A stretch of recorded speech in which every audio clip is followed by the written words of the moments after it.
I was saying do the intro. I was like, wait, I can't be any more quieter. You jerk. Do the intro. Hello. Welcome to my podcast. I don't know what you say. I don't listen to that part. Okay. Hello, and welcome to the 35th episode of Recluse Horror. This is a daily horror movie review podcast. So just a little background on the project. Back 302 days ago, I decided I wanted to watch and review a horror movie every single day. I have done so for the past, as I said, 302 days, but only the last 35 episodes have been podcasts. Before that, they were text reviews. So each episode, we talk about two things. One is a movie that we've watched that very day, and another is one that I reviewed previously in text, aided, of course, by the text reviews. Peanut Gallery, did you have something to say? No, I'm just excited to talk about the movies. Yeah. Talk about This them. is Sam. He was supposed to do the intro. I did. He makes fun of my intro every single day. And as soon as I turned off the mic when we screwed up earlier, we being me, screwed up earlier, he started with a fantastic intro and then he wouldn't do it. On the real recording. So Samuel, What movie did we see today? we saw Green Room, which was actually my suggestion. It was From 2015. Yeah. And I'm very upset that I suggested watching the fucking dumb movie. Yeah. It was okay. There were parts of it I enjoyed. I disagree with that. Total disagreement? Totally. I mean, I get it. I do get it. Okay, so basically the premise of the movie, in so much as I'm gonna give you, is it's about a punk band that's on tour in their van, and they make a really dumb mistake by playing a fucking neo-Nazi skinhead bullshit-ass bar, and it turns into maybe not quite a horror movie. I was gonna say, would you say it was a horror movie? It's more of a thriller. It's more maybe? of a thriller, yeah. But it's still, I think it counts. It just always comes up as horror, so we're like, whatever. It does, yeah. And also, been wanting to watch it, so. So it stars Anton Yelchin. That's his name, right? Yeah. Yeah, as one of the guys in the band. He plays the lead singer of the band. From a much better movie, and it's fucked up I'm saying it. But Burying the X or whatever. Burying the X, yeah. Burying the X, right? Yeah, Burying the X, Joe Dante. Yeah, Joe Dante, yes. Yeah, I know, right? And I can't believe I'm saying that. The reason I wanted to watch this is because I really liked Blue Ruin. Yeah, and I like the attention to detail. Yeah. The pace of that is way slower than this movie. Mm-hmm. But this movie felt a million times longer because of, I feel like, the lack of attention to detail in it. It just seems so, slapped together. Mm-hmm. Plot-wise, logistic-wise, even editing-wise. Yeah, some of that I agree with. Some of the technical aspects I actually did appreciate. Who was it that played the guy who owns the bar? Patrick Stewart? Yeah, it is Patrick Stewart. Yeah, it's Patrick Stewart. That's weird. Oh, is that in a different movie No. No? Oh, I missed him. He doesn't get top credit for some reason. He doesn't get top billed cast in this Patrick movie? Stewart's in this movie. He's very good. He is very Actually, good. all the acting for the most part is pretty good, except I don't like Anton.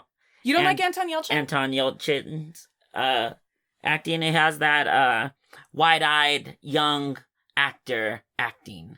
You think where so? Everything is he's a deer in headlights. Very Tobey Maguire and what's his name? Elijah Wood as oh shoot. I love Elijah Wood. I'll murder you right here on this podcast. Deer popping up to see what's happening. So expressive. It's like, fuck. Oh my god. Those are gunshots. Run, deers. Run. And it just runs thin on me. It's very heavy in this movie. I think he was much better in burying the X too. You think so? Yeah, I do. It's just more natural. I mean, that's true. I don't know. I liked everybody. I thought everybody was good. The other person who's in this, maybe, what's her name? Aaliyah Shawkat? I don't know. I don't know how to pronounce her name. I apologize. It's maybe from Arrested Development. She's been in a number of other things. Yeah, no one cares about that other stuff. But she's there's other stuff she was good in.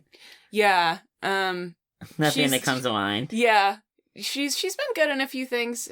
She was fine in this. I thought the acting all around was good. Even Anton Yelchin. I liked Anton Yelchin actually. I thought he did a good job as the lead in so much as they allowed him to. There were a few things that bugged the shit out of me. One of them, we can talk about both, but one of them was the fact that he runs around this movie injured for a lot of it, and there is no possible way that he could be running around with this sort of injury and just, like, take it. Yeah, he would have bled out. Yeah. Actually, on the IMDb, it says that he would have bled out. Yeah. Does it, like, as a goof? It counts it as a goof. Yeah, it counts it as a goof. And I think that's my problem with the whole movie. Right. And that's fine if you do stuff like that in your movies. Where clearly it's not realistic. Right. But in no way does it seem like it's trying to be over the top or unrealistic, except for in the inaccuracies of stuff. Yeah. And, you know, on its own, that actually wouldn't bug me that much. Right. It's just the collection of stuff like that. Yeah, it does sort of, the negatives do sort of add up in this one. Personally, even if he wouldn't have bled out on that, there's no way he would have been able to function at the capacity that he did. Oh, yeah. You know, he does stuff that no person with that sort of an injury could possibly achieve. And just the mental state that he would have to be in from being in that much pain. Like, yeah, you do have a couple of minutes of shock, but this movie takes a long time. Like, it goes over a long period of time, no? Yeah, seemingly all night. Yeah. So the other thing, Samuel. Yeah. Is there a particular style of music that you would say you gravitate towards over others? No, man. I listen to whatever. So Sam and I both listen to a fair amount of punk music. And these fucking assholes, man. The band, I don't know whether they're supposed to be likable. Maybe they're trying to make them more realistic because they're trying to make them, like, not terribly likable. I've toured in a band. Yeah. And this is about a touring band. Yeah. And they show a little bit of that. I actually wish they would have showed more to maybe me too. Offset what assholes they are while they're touring. Yeah. But they're complete dipshits and assholes and through the whole point of their touring. Yeah. And nobody who's on tour would possibly be able to get by through a tour being that level of asshole. Like, people, not if they wanted to tour again. Yeah. Yeah. Well, not only that, but, like, people are going to let you crash at their house if you're cool. Like, I have, like, specifically during the summer, but generally just all year round, I have punk bands staying in my house all the time. In the summertime, 2 or 3 times a week, I would say. Does that sound accurate to you? Yeah. Yeah. So, I mean, if those guys were assholes, like, I probably wouldn't necessarily kick them out, but they definitely wouldn't be staying on my couch the next time they came in town. That's for sure. And people who do that, the less likely they'll let anybody stay at their house. Right, yeah. Then all the other bands that... They'd be like, oh yeah, we used to be able to stay there, and then this band stayed there. Yeah. And they were assholes, so now they don't let people stay at their houses. Exactly. All that was very stupid, and I hated it. Mm-hmm. This has nothing to do with anything, so I'm just gonna talk about it. There's a point where they go to a show and they play, like, and they get like $25 for playing the show. Yeah, something like that. And the person who set up the show let them stay at their house, made sure they got lunch. Yeah. And you know, that's nothing. That's no money, and it sucks. Mm-hmm. But it's not the person who set up the show. Fault. It's not his fault. Yeah. Shit didn't work out right, and they just act like complete little assholes about it. Yeah. That's probably the only character in the movie that I think is likable. And that's the biggest problem with this movie. Yeah. Is there's absolutely nobody likable whatsoever in the movie. Yeah. They're all just fucking assholes in this movie. I think Anton Yelchin's character actually comes around eventually because you do finally learn more about him. But, like, the whole rest of the band, basically, the characters in this movie are the skinheads as one character, the punk kids as one character, and then Anton Yelchin as, like, a separate character that's in this punk band who, like, has, like, an individual personality. There's a couple of others that get more personality, like Patrick Stewart, and there's another girl, this girl. But nobody's people in this movie. Nobody is people in this movie. You don't, the characters are not very well fleshed out, and you know, and you pointed this out, they get into the situation way too fast. So they have to spend, like, an hour of the movie doing all of this running around and, you know, living through the horror movie stuff instead of, like, giving the movie the time it needs to, like, establish the characters and make you care about these people and explain the circumstances. So it just they had the time. It's a bottle episode. It's a bottle episode. It's an hour and a half. Yeah. But with characters that you don't know or care about. It's a bottle episode 3-parter. Yeah, it is. Which is bad. Which is bad. But yeah, like, nobody's characters, everybody's like an asshole. Mm-hmm. So it's just hard to care about anything that's happening. Yeah. They get put into this situation pretty much by their own doing. Right. If they knew half of what they pretend to know, yeah, they would have never been in this situation. Yeah. And it's very unsatisfying. Okay, here's another similar movie. Panic Room. Same principle. Very similar movies. Yeah. It's not their fault that people tried to break into their houses. Right. So you actually care if they make it out alive. Right. Yeah. They broke into their house, like, they jumped in the panic room. These people, like, went out of their way to be assholes and put themselves into the situation. Yeah. It's just hard. It just... Yeah. No, I get it. They did. They, you know, they got too close. They did things that no sane human being that's not a Nazi would do. You know, you don't go to a Nazi shit kicker bar and play a show there. Like, I don't care how fucking broke and shit off you are. Like, hopefully you can get to another town, or, like, you can, you know, ask your mom for money. They all have moms. Like, for a minute, I didn't know what era this was supposed to take place in. Yeah. Because they just act like they're from another time, you know? Kind of, like an innocent time. This stuff's gonna happen. Or something like that. But they start using cell phones and shit, and I'm like... Yeah. Like, yo, every one of you kids don't have a cell phone, is what you're telling me. Yeah, right. Mm-hmm. Yeah, very, very rare. Well, but they do, I mean, I thought they did a fairly decent job of disposing of those, sort of, like, in the story, I mean, getting rid of them, saying, like, you know, just whatever circumstances, this is why they don't have their phone available to them, which is something that I feel like they don't do very well in a lot of other movies. So, I mean, at least they did try. Like, during the situation where they're like, we're stuck here after, you know, with $26, that's not even going to get us to the next town, like, how do we do this? Call your fucking mom. Let's go hang out with skinheads. Yeah, that's a good solution. Definitely hang out with skinheads. Or about the million other things you could have done instead. Yeah. So I don't know. Just personality-wise, they don't feel genuine to, like, I mean, and of course there's probably bands that are like this, that are a little bit stuck up and a little bit snotty and a little bit, like, stupid, completely stupid. Definitely a little bit completely stupid. But I don't want to watch their movie. It's not exactly. It's not realistic to my experience with, like, bands that tour in their van with no, like, per diem or anything set up. Like, I know a ton of bands that do that, and none of them are like this. You have to be nice to be able to do this. Like, you are living off of favors on tour if you do not have, like, enough money set aside to be able to take care of yourself on the road, and they don't. Yeah, they specifically don't. Yeah. Okay. So that said, breaking away from the problems with the characters and all of that, the pacing is a bit slow. Not in a way I particularly disliked all of the time, but there were definitely a couple of times when I'm like, okay, pick it up. What are you doing?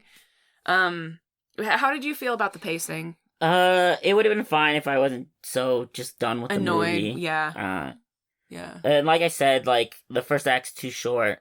Yeah, it is. So you're in the middle of the movie. Well, and they don't... For 45 minutes. And they don't use it for what purpose you know, it's more than 45, I think.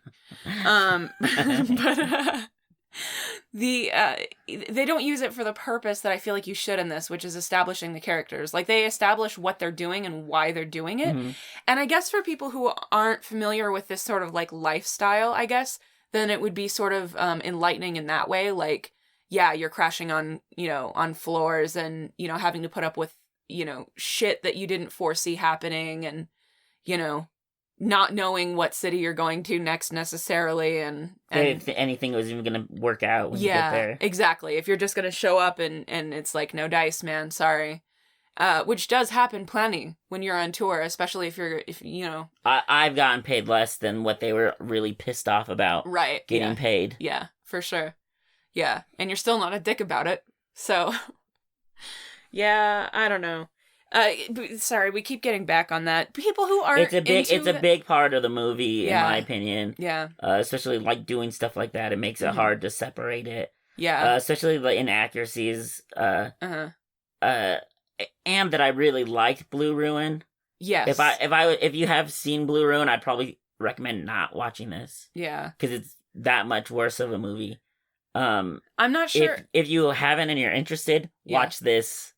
And then Blue Ruin, because it will ruin you for this movie, because you'll see the same directing style. Yeah. You'll see a ton of the same actors. Yeah. And you'll be like, what is this fucking... What do they make this on a weekend for, like, they shit out a script and just throw it together right after? Like, it's actually very... I think the upsetting script... for me personally. I don't think the script is necessarily, like, completely at fault. I think there are some big problems with it.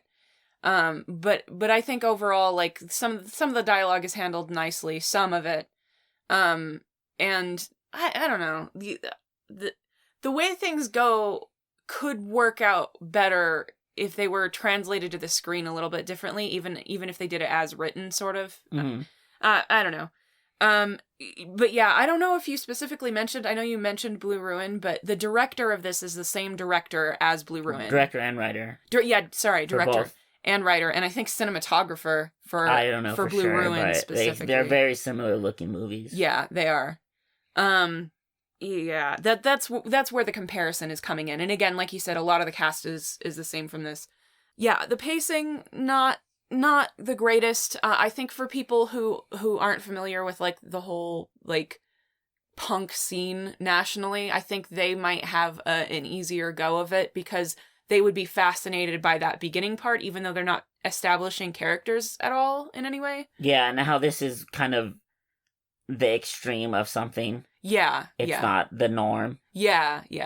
So it's like it's misrepresentative. Yeah, it's misrepresenting for sure.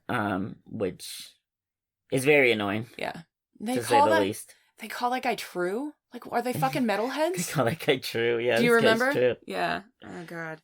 Anyway, yeah. There's a lot of little things.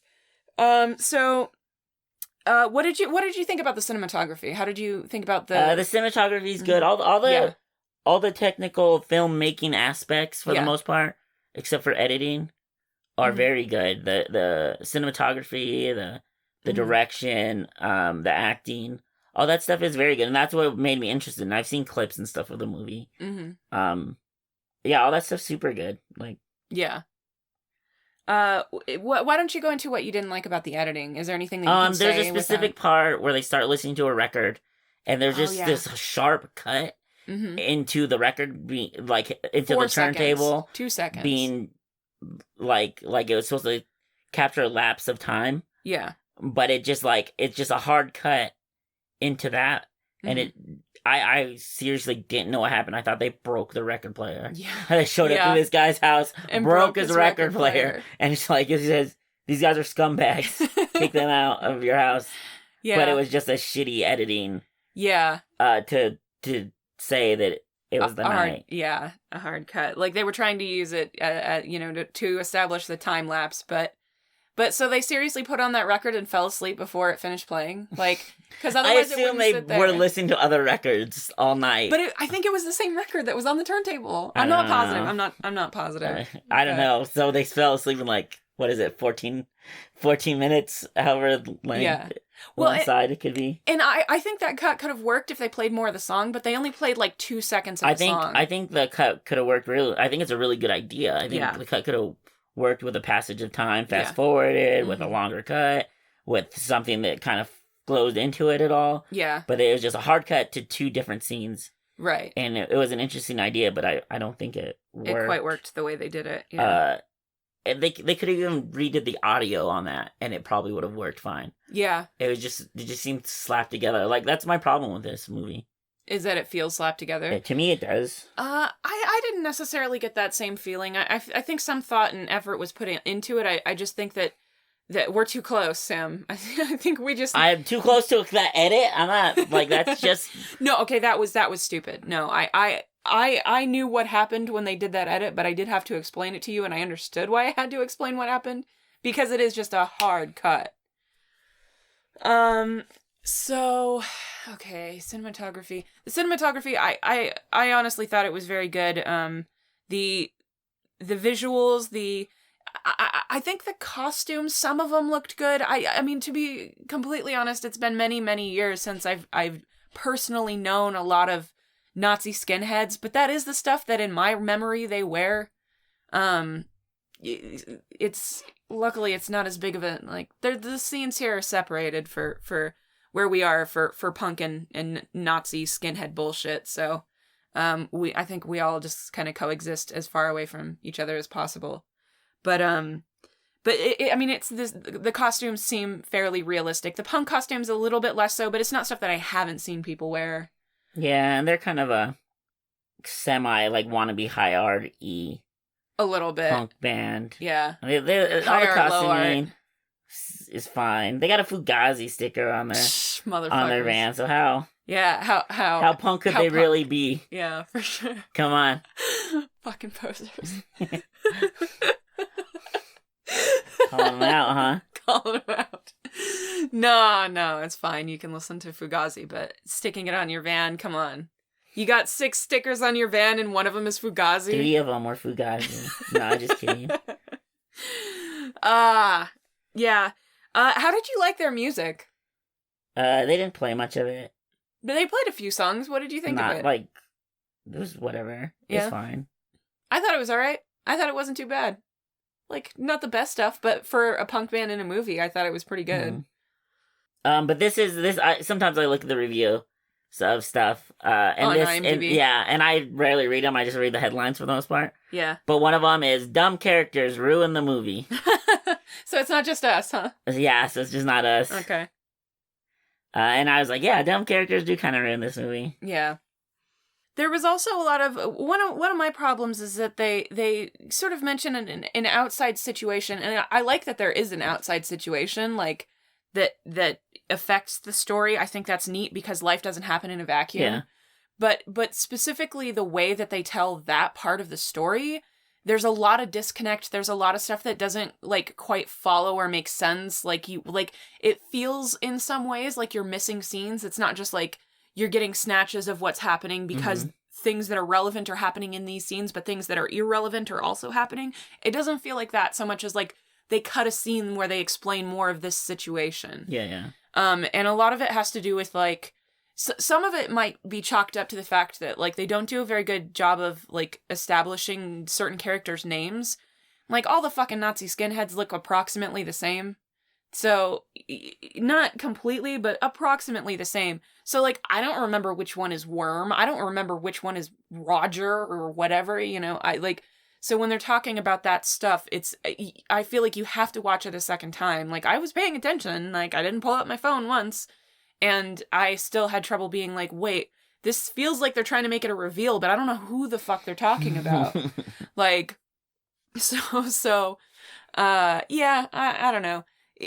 I think the idea of having that happen is superb. I think that's a great idea because again, nothing happens in a vacuum. You're walking into some shit, you don't know what's going on, and that's very realistic and genuine to like being in a punk band that's on tour to a place that you've never been before. Like you don't know what you're going to walk into, and sometimes it's awesome and great, and sometimes it's just fucking awful and terrible. And that's really what this movie is. It just like a ratcheted up version of that, of like everything that can go wrong will go wrong. But they needed to do a better job of like either establishing characters or character names or differentiating the characters so they're not all wearing the same fucking blue like Carhartt jacket or something. I don't know. They were wearing bomber jackets. I know they were. Oh, okay. Yeah. But anyways, yeah, it just doesn't seem very fleshed out. It seems very like written to fit the script. They're like, oh, so we need this to happen, so we need to write something in there that will make this happen. Right. Oh, we need to write this in there, so this can happen. This movie needs to be written so the movie can movie. Right. Movie. So what you're saying is they wanted certain scenes to happen and they wrote the script around those certain scenes or those certain actions? Actions. Yeah. They needed stuff to happen, so they made them do stuff that you're just like, why are they doing that? That would put them in and that like, because they need to be in this situation so that they can do this. Right, yeah. And I would say specifics, but I don't want to spoil the movie. Right, yeah. There were definitely a couple of things that I felt like they were just sort of going about things the wrong way. And sort of unrealistically. I still think everybody acts fairly realistic to what, people in that crazy of a situation would in some cases, in some of the important cases even. Right. But there are definitely some things where it's like, what are you doing? Yeah, yeah. And some of the things that they do are actually a little bit clever even. And then there's other stuff where it's like, well, why wouldn't you use that to your advantage? Just a few small things. Yeah, there's questionable decisions in the movie. That's but characters. fewer than in a lot of horror movies, I would say. Yeah, and the thing about that personally is they tried to have some realism in this movie. Yeah. If it was just like some ridiculous ass bullshit, like a slasher movie or something, it's easier to forgive. But when they're trying to portray like neo-Nazis and punks. Yeah. They're not like extreme versions of them, which I would have been fine with because I would have got that. Right. They're trying to be realistic with both of them. They're being, neo-Nazis and that are just fucking assholes. Right. And just, skinheads who are possibly sharps or whatever. Yeah. That have no agenda like that. Right. And same with like the punks. Like, not all punks just, like, want to destroy things or whatever. Right, yeah. They want to do other stuff. Just like, I think the character's name was Tad in the beginning. Who let them stay at this house and was working on a zine. Yeah. And setting up shows and, just... had, like a college radio show. Yeah. He was doing, like, a ton of stuff. Yeah.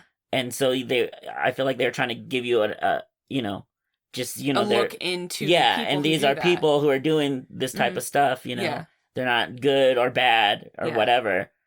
And so when ridiculous stuff happens, you're like, what the fuck is this? Yeah. Like corny ass shit. Like if the whole thing was just like fucked up all the way, all the punks were assholes. All the skinheads were a different kind of asshole. And the skinheads were like racist assholes and they had to fight or whatever. It would be like a trumped up, like insane version of reality. Right. Where this was trying to be realistic. So when it fails, when it fails, it's very obvious. Yeah. Mm-hmm. Yeah, when it falls down, it you can't just like, well, that's ridiculous and move on with it necessarily. I think honestly those inaccuracies, although we focus on them, are on the smaller side. As far as, like, horror movie inaccuracies go. But you do remember every single one of them as you go. It's not, like, an intentional tally, but it's like, well, that doesn't make sense, and that's not how that would work, and, whatever it is, so.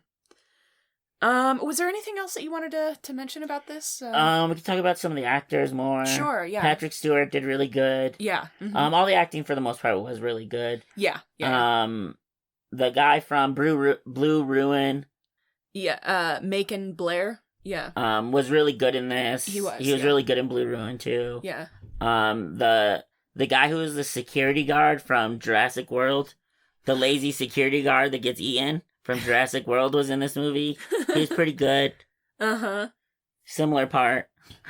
Okay. I don't know, that's kind of it. Like... There's a bunch of people in this actually that you'll probably recognize from stuff. I'm trying to find some of them. Mark Webber played a character named Daniel. He's one of the skinheads. What is he in? Oh, he was in Scott Pilgrim versus the World. That's what it is. Do you see? He's been in a few things too. He's one of the band guys, remember? Is he the main guy?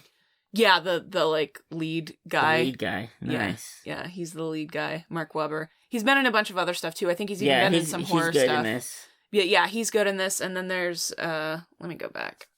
And then there's let's see. Weirdly, I think they might not have photos on their IMDb pages, but I recognize them from a bunch of stuff. It doesn't matter. Yeah, there's you'll find a lot of familiar faces in this if you watch a lot of movies and stuff. A lot of these people are in Blue Ruin as well. Yeah, true. A lot of the characters I already said, like who's Big Justin? Oh, he looks totally different there. That's why I didn't. Yeah, that's what I didn't recognize. I think he's in Blue Ruin too. Is he? He's in a bunch of stuff. The Hills Have Eyes. Oh, okay. He's in, or one of the Hills Have Eyes movies. He's in Twin Peaks. He was in, I don't know, but he's in a bunch of stuff. I really like him whenever I see him for whatever reason. And the thing that I remember him from, I just can't. It's not showing up. It's here. Jurassic World. He's a lazy guard. I definitely don't remember him that makes that movie happen. Yeah. Okay. You've seen it. That's who he is. Okay. I have seen it. I just don't remember him at all from that. But yeah, I don't know. Everybody in this is pretty good. Big Justin is one of my favorite of the Nazi skinheads. You can have favorite Nazi skinheads. No, I don't. Patrick Stewart isn't one of your favorites. No, he's not. Okay. Yeah. Yeah, so I don't know. I guess that's pretty much it. Who would you recommend this for? Anybody who hasn't seen Blue Ruin movies.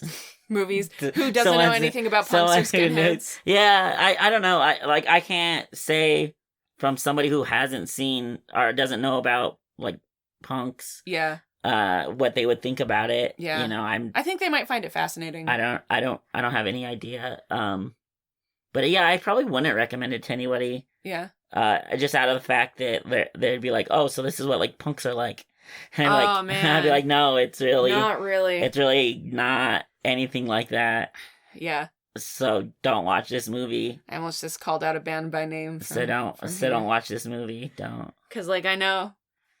Cause I know some people in town. Yeah, because some bands are assholes. Yeah. But most of the time, the majority of them are really cool. Otherwise, people. they wouldn't. And even if they aren't, when they're on tour, they usually are. Yeah. Because what are they gonna fucking do? They're out of their town and their element. Like. Well, and if you're not at least somewhat, able to just like get through things and deal with things on a mature level, then your bandmates are gonna kill you before anybody else does. You're never gonna be able to be in a band for very long if you're a bunch of fucking pricks. Yeah. So it's just one of those things I feel like where it almost just the band level is hard to establish, let alone getting on tour if you guys can't work it out and figure out how to be human beings in the world. And maybe there could have been some backstory that would help that make sense, Yeah. But they don't have any. The movie just basically starts and dumb stuff happens. Yeah. So yeah, I guess that's about it. I would recommend, I mean, if you liked Blue Ruin, by all means, I guess you can try this one out. I think Blue Ruin is better. If you've been wanting to watch Blue Ruin, if you've seen it around and, were interested in it, probably watch Green Room first. I would say the opposite. Watch Green... right. I would say Green Room first. Watch Green Room first. Because it will kind of ruin Green Room in a way. Blue Ruin. Yeah. You mean watching Blue Ruin will ruin some of your Green Room experience? Kind of, in my opinion. Yeah, I get it. I totally get it. I definitely wish we had watched these in the opposite order. I probably would have liked this one a little bit better if I wasn't comparing the experiences. Yeah. So, I honestly, I didn't totally dislike this one. There were things that it did well. I just kind of wanted something a little more and a little different Yeah, that's about it. After the misrepresenting of people. Yeah. And just the, like, inconsistency of the movie. It's less, like... Yeah. Those two things combined is, like, basically, like, a non-recommend for anybody. Like, don't watch it. Don't listen to this unless you take it with giant grains of salt. Sit in a salt bath and watch it. All right. Well, that was our review of Green Room from 2015. But watch Blue Ruin if you can. That's super good. Green Room 2015. Right. He did that. Okay, so the other movie that we wanted to talk about today is The Host from 2006. This is a South Korean horror film. It's about a creature that emerges from the Han River in South Korea and attacks the city. So how did you like The Host from 2006? Oh, I think I've only seen The Host based off of the Stephanie Meyer's novel. It's the only one I'm familiar with, so I guess I must just walk away from the podcast right now. Oh my god. Don't be disgusting. No, that movie's terrible. I don't even know why I watched it. It's fucked up I did. But I've seen this movie, and this movie's super good, actually. Yeah. Yeah. Why did you watch that one? Do you remember? I don't remember. It was around, and I watched it, and I didn't realize what it was. That it was a Stephanie Meyer. When I watched it, I didn't know either. And I was like, what is this? This is terrible in a very familiar way. It is, right? Oh, man. Yeah, it is. But we're not talking about that. We're not talking about movies. We're not talking about that movie. We're talking about The Host from 2006 from very Korea. Good. And when you compare it to that movie, it's amazing. You mean The Other Host? Mm-hmm. Okay. Yeah. So, like all of the other South Korean films that I've seen, essentially, or almost all of them, it contains a lot more social commentary than the average American horror film.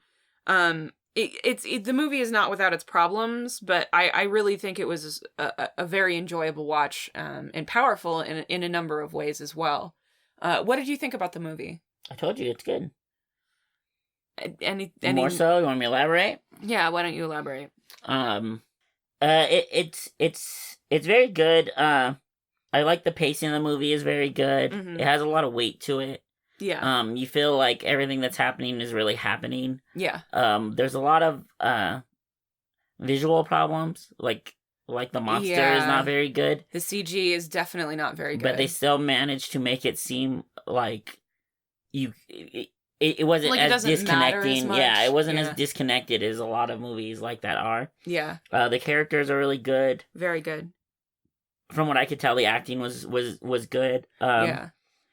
In so much as you can tell with the language barrier in place. There's this weird thing about this movie that normally is a problem and is kind of common, in my opinion, in South Korean movies, is that they'll have like a very serious or sad scene. Uh-huh. And then move right into like kind of like a comedy like scene or bit.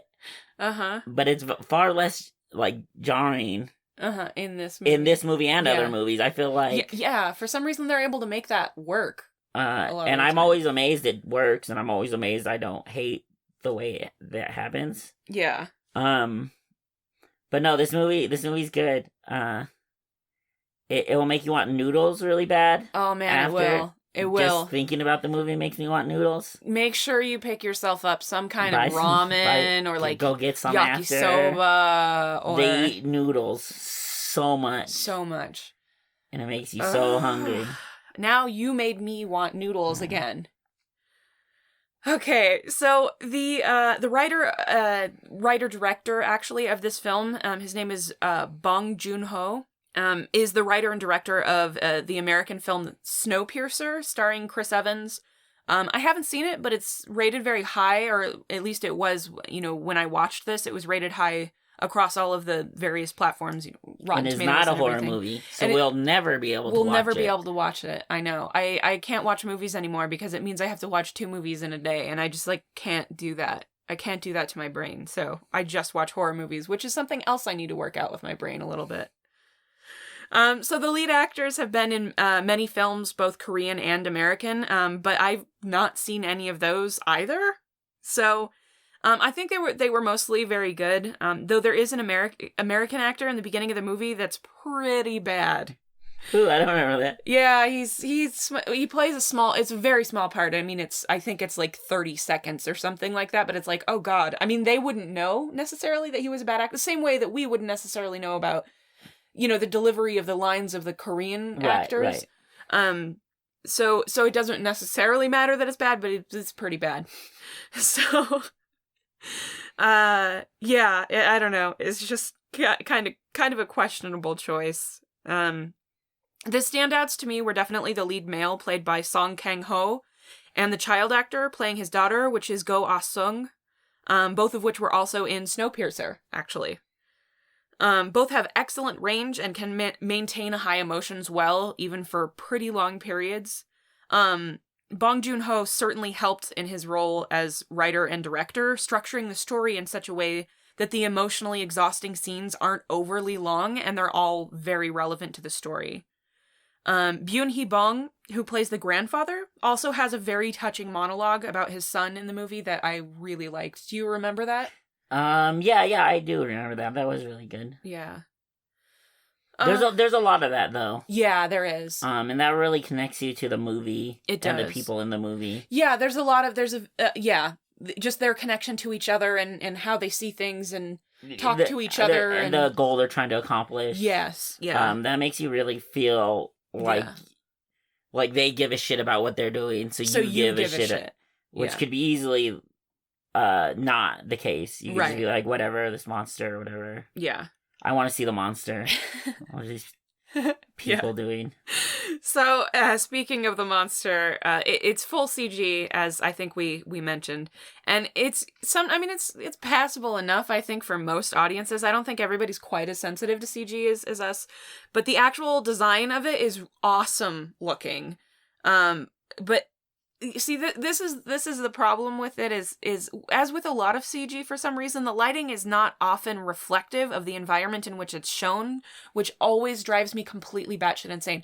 They'll go through all of the trouble of making this really awesome looking, or at least awesome designed thing, but they can't make the lighting look natural, so it always has this like unnatural sheen to it, and that's what I feel like every bad CG does. And this is I mean, it's pretty not good. It doesn't pull you out of the movie, like we said.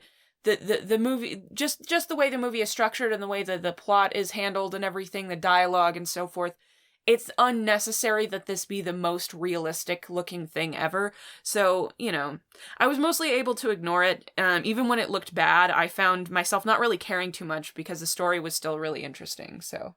Yeah.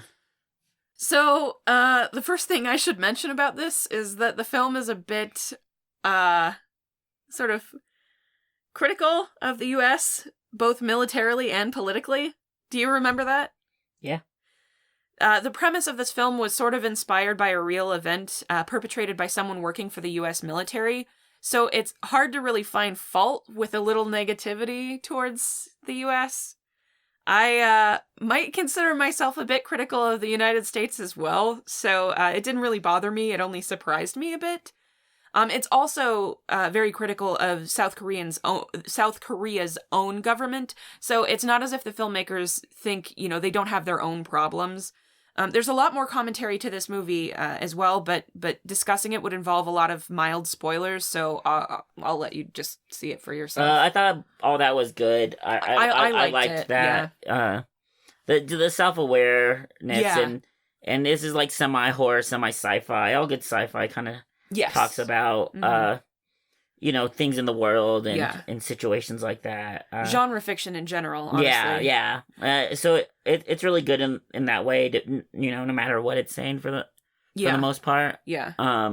It gives it a little more depth, another level for it to work on. Because as an action-y horror movie, this is a good action-y horror movie. But this other, I mean, it's not even really subtext, but I guess you can call it subtext. The subtext of the movie just makes you care about it. Right.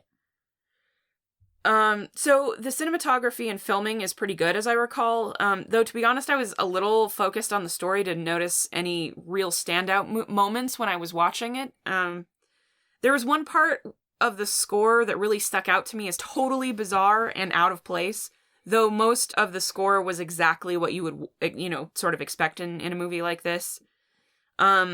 The moment was during a scene in which some of the main characters are running away from some people, and rather than the tense moment that the rest of the elements of the scene suggested, the track they play is totally zany. It felt sort of like something you would see in a Wes Anderson chase scene, not a, like, do-or-die moment in a, like, horror, thriller, whatever movie. It had trumpets, in fact. So, I mean, trumpets don't, to me, scream tension. And that goes again with the bizarre, the mood of the movie. It's very all over the place in that way. Yeah. Because I kind of remember what you're talking about. Yeah. Yeah. And yeah, that probably was pushing the envelope of a little bit. What type of movie this was trying to be.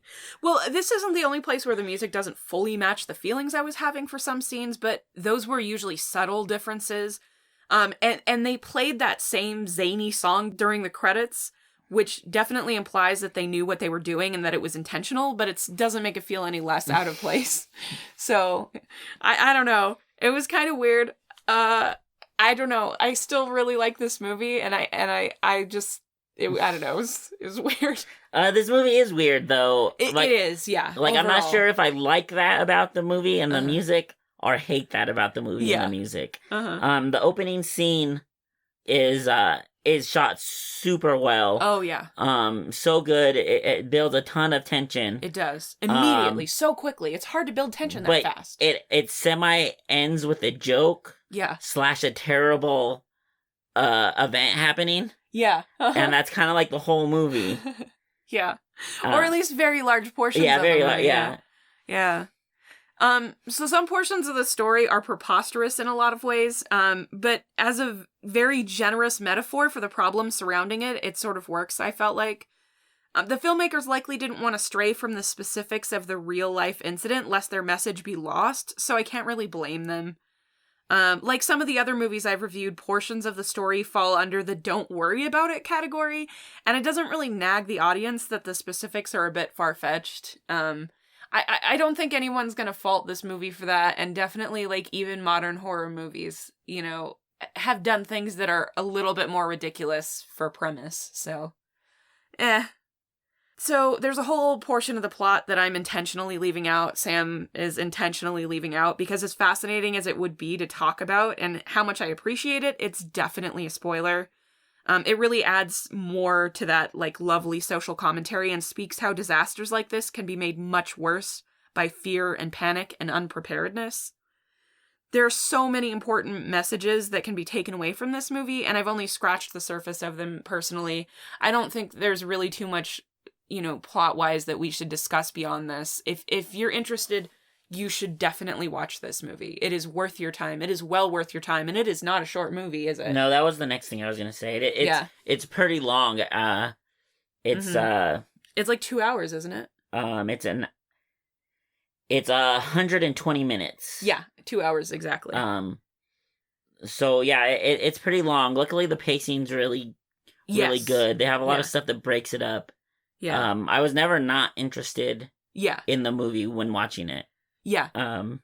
No, there wasn't a point where I'm like, checking the time and. Yeah, like turn this movie off. Trying to get up and, gee, I should get a snack. Oh, I got up and got a snack, but that. I didn't. That's just me. Did you, like, you had seen this before I watched it. Did you watch it with me when I watched it? No. No, okay. We both watched this independent of each other, so we probably came away with a little bit different experiences, but regardless, it's a really good movie. The commentary is top notch. This is one of the movies that solidified, like, because I did this back in May, but it really solidified the, oh shit, I have to watch as many Korean movies as I can get my hands on. And again, like I've said before on this show, like, it's not necessarily that there are any more Korean movies that have this sort of, like, blended approach of horror and, commentary, social commentary, political commentary, whatever. But those are the ones that make through the language barrier that people think are worthwhile. So, they end up with a translation. They get released over here. Netflix picks them up, whatever it is. Because they're something special over there, even over there. This movie actually, at the time when it was released, it was the highest grossing South Korean film of all time. So, don't take our word for it. Take the entire damn planet. It's a really good movie. The characters are some of the strongest characters that I've seen in these movies, and they really do a very good job of making you feel for them and care for them. If that wasn't the case, mm-hmm. I feel like this movie could have been very bad. Yeah, without the characters, with the uneven pacing, it's kind of a long movie. Not pacing, the uneven theme, tone and theme. Yeah. The movie being longer, the CG monster being not pretty, looking great. Yeah. But yeah, the characters connecting to each other and feeling like they're accomplishing something or trying to. Yeah. Really pulls the movie together and pulls you into it. Yeah, it does. Yeah, no, it's very good. Yeah. Is there anybody specific that you would recommend this to? Anybody who likes horror movies or foreign horror movies. Yeah. Monster movies. Monster movies, yeah. For sure, monster movies. Especially because the most monster movies, the most boring part is the human part. Yes. And that this is so where real. This is almost the better opposite, part is the human part. Mm-hmm. But they're no slouch on the monster stuff, No, the monster stuff is very good. It's really interesting. It's animated poorly, complex. But it is fun to watch, and it is interesting. Yeah. And it's not just surface level. They go beyond the surface level. I won't say much more about that, but the monster is not just like a boogeyman. There's a little bit more to it than that. In several different meanings of that. So that's worth noting too. But yeah, you're right. Kaiju movies, monster movies, so many of them, the human parts, you're just like wanting to die we for just the want to see entire the time. monster. Just show the monster smashing stuff. And I enjoy plot, but those plots are always so slapped together. They're so stupid. Unless it's a Mothra movie, and then they're great. But yeah, in this, every element of the story is has some kind of hook to it, does something different, does something beyond the surface level, I think. Yeah, I would suggest this movie to anyone who, if you've seen it around before, if you've heard the title before, not in relation to the Stephenie Meyer thing, then then I would definitely suggest that you do watch it. If you like Korean cinema, it's a no-brainer, but you've probably already seen it. If you like, kaiju movies, monster movies, anything like that. If you like social commentary, if you have trouble with subtitles, I mean, they are not brief in speech. It's, it's not like a regular kaiju movie where most of the yelling is like, he's coming, and stuff like that. So, I still suggest you check it out. I think you should suffer through it and try to get to the meat of the story. I think it's worth it. So, basically anybody who will watch it, I suggest that you do. Was there anything else that you wanted to say about this one, or? I don't think so. Okay. All right, let's go upstairs and watch Snowpiercer. Oh, I like the girl in the tracksuit with the bow and arrow. Oh, she's great. That's all. It's something I would like, so I talked about it. Yeah, character design in this is pretty good. It hits all the things I look for. Yep, I get it. Yeah, so that was our review of The Host from 2006, and that was our show. If you enjoyed this show where we complain about the portrayal of punk movie people and yell about monsters and track stars, then please rate, review, subscribe, and whatever it is on whatever site that you found us. The best thing you can do to help out the show is to share it with people that you love or that you think would be interested in the show. If you'd like to reach out to us on social media, you can find us at reclusehorror@gmail.com or Instagram, Facebook, Twitter, all of that stuff.